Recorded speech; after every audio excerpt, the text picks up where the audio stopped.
আচ্ছা, বাংলাদেশ ইসলামিক বক্তা বিক্রমপুরীকে ইসকনের হুমকি তুলে নিয়ে যা যাবে ভারত, ইসকনের উদ্দেশ্য কি এ নিয়ে কিছু বলেন। অনলাইনে দেখলাম ইসকনের ছেলেরা মুসলিম মেয়েদের সাথে প্রেমের অভিনয় করে দর্শন করে ছেড়ে দেয়। তো মুসলমান মাইয়ারা প্রেম করে কা? প্রেমে তো জায়েজ নেই। এখন যে নালে হয়েছে হে নালে মরব।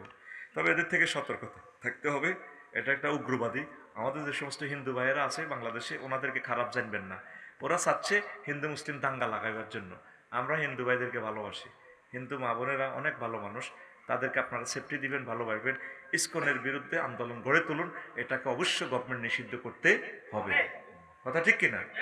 আমাদের অ্যাডভোকেট আলিফ ভাইকে, সাইফুল ইসলাম আলিফ ভাইকে জীবনের পরে মেরে ফেলছে। ইসকনের ক্ষমা নাই এই বাংলার জমিনে।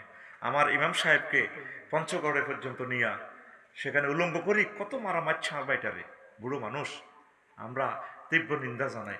দ্রুত ইসকনকে নিষিদ্ধ করা হোক, দুর্বার আন্দোলন গড়ে তুলুন ইনশাআল্লাহ।